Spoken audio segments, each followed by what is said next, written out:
إن الحمد لله نحمده ونستعينه ونستغفره ونعوذ بالله من شرور أنفسنا ومن سيئات أعمالنا من يهده الله فلا مضل له ومن يضلل فلا هادي له وأشهد أن لا إله إلا الله وحده لا شريك له وأشهد أن محمدا عبده ورسوله لا نبي ولا رسول بعده اللهم صل وسلم على نبيك محمد المجتبى وعلى آله وصحابته ومن تبعهم بإحسان إلى يوم القيامة Amma ba'du. Sungguhnya segala puji bagi Allah Rabb semesta alam. Kita mohon ampun, mohon pertolongan kepadanya. Semoga Allah ampuni dosa-dosa kita, dan semoga Allah jauhkan kita dari akibat buruk dosa-dosa tersebut. Amin ya rabbal alamin. Semoga serta salam terlimpah atas Nabi kita Muhammad sallallahu alaihi wasallam, segenap keluarga dan para sahabatnya. Semoga Allah kumpulkan kita semua bersama mereka. Amin ya rabbal alamin. Kita lanjutkan hadis dari kitab Riyadhus Shalihin, hadis ke-41 dalam bab sabar. Wa an Abi Abdullah Khabbab bin al-Arat radhiyallahu anhu syakawna ila Rasulillah sallallahu alaihi wasallam wa huwa mutawassidun burdatan fi dhillil ka'bati wa fi riwayatin wa huwa mutawassidun burdatan wa qad lakina minal musyrikin shiddatan faqulna ala tantasiru lana ala tad'u lana faqala قد كان من قبلكم يؤخذ الرجل فيحفر له في الأرض فيجعل فيها ثم يؤتى بالمنشار فيوضع على رأسه فيجعل نصفين ويمشط بأمشات الحديد ما يسده ذلك عن دينه والله ليتمن الله هذا الأمر حتى يسير الراكب من صنعاء إلى حضرموت لا يخاف إلا الله والذئب على غنمه ولكنكم تستعجلون. Rawahul Bukhari. Dalam sebuah hadis yang diriwayatkan Imam Al-Bukhari dari sahabat Khabbab bin Arat, beliau mengatakan, kami suatu hari melapor kepada Rasulullah SAW, dan sahabat Khabbab ini terkenal sebagai sahabat yang disiksa dengan siksaan yang berat. Ada riwayat yang mengatakan beliau dipakaikan baju besi, kemudian dijemur di tengah terik matahari, di tengah padang pasir, sehingga kulit-kulit beliau mengelupas karena saking panasnya. Ada juga yang mengatakan beliau disiksa, diseret di atas bara api, di atas api, sehingga apinya padam karena cucuran darah dan lemaknya. Dan juga beliau pernah ditusuk dengan besi panas di punggungnya. Ini adalah siksaan-siksaan yang menimpa beliau, karena saat itu beliau statusnya adalah budak. Suatu ketika beliau dan beberapa sahabat melapor kepada Rasulullah SAW.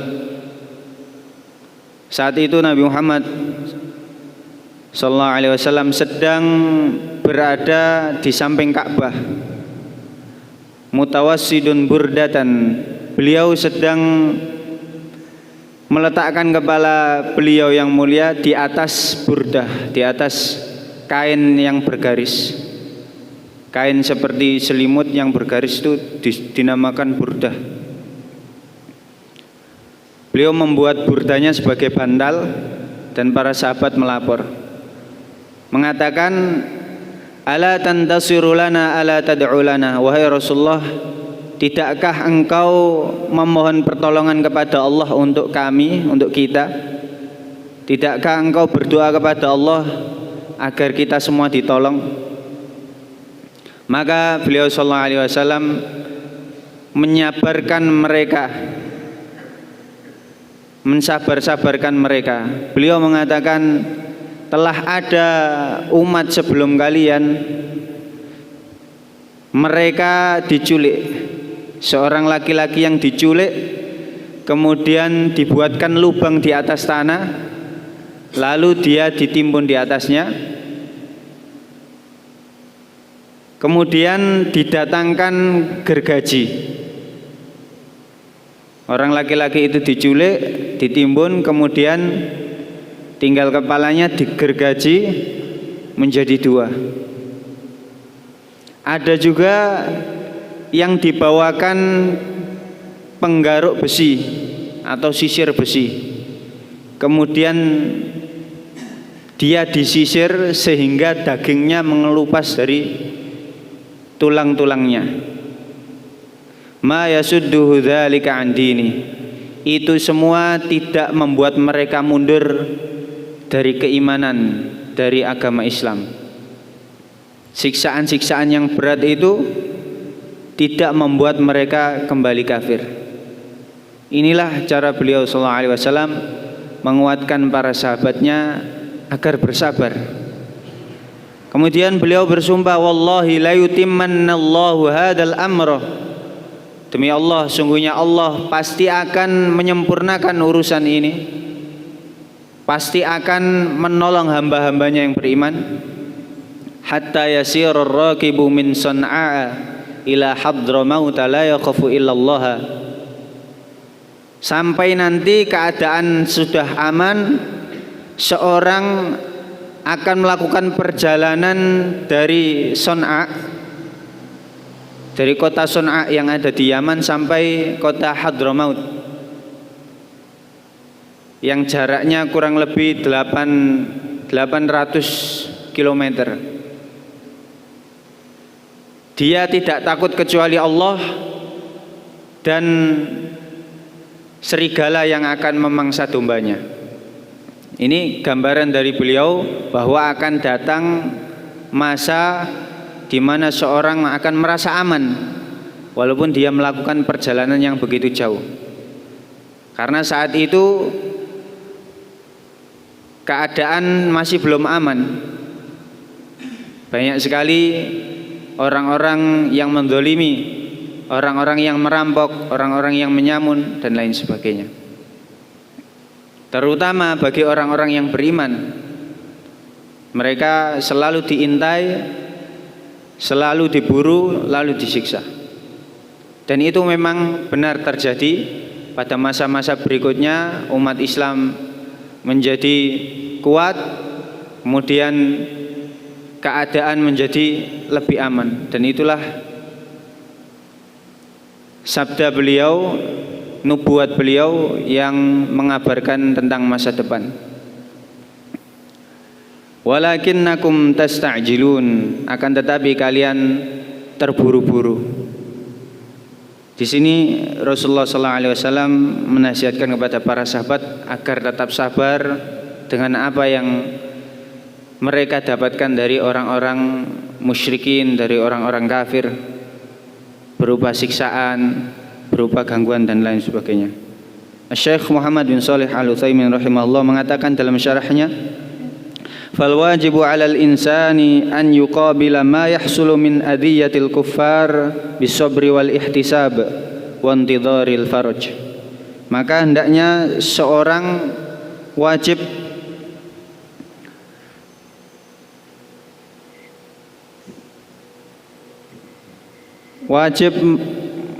mengembalikan atau menangkal apa yang menjadi siksaan-siksaan orang kafir, gangguan-gangguan mereka dengan kesabaran dan pengharapan pahala kepada Allah, dan menunggu datangnya pertolongan Allah. Wala yadhunnu al-amra yantahi bisur'atin wa yantahi bisuhulah. Dan janganlah seorang itu ketika mendapat ujian berangan-angan agar segera ujian itu selesai, agar ujian itu habis dengan mudah. Jangan berangan-angan seperti itu. Qad yabtalillahu azza wa jalla al-mu'minina bil kuffari yu'dhunahum wa rubbama yaqtulunahum kama qatala al-yahudul anbiya alladhina hum a'dhamu minad du'ati wa a'dhamu minal muslimin.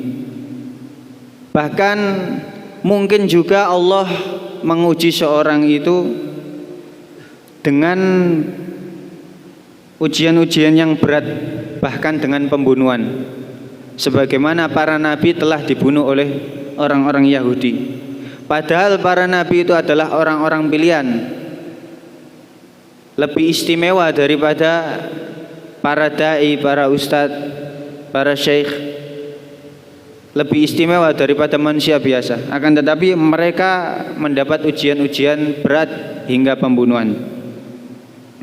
Falyasbir wal yantadhiril faraj wala yamal wala yadjar bal yabqa rasiyan kas-sakhrah wal aqibatu lil muttaqin wallahu ta'ala ma'as sabirin. Maka hendaknya dia sabar, dia bertahan seperti batu besar yang tidak bergeming, ya.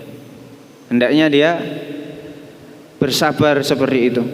Fa anta ayyuhal insan la taskut 'anis syarr walakin i'mal binidham wa bitakhtit wa bihusni tasarruf wa intidharil faraj wantadhiril faraj minallah wala tamal.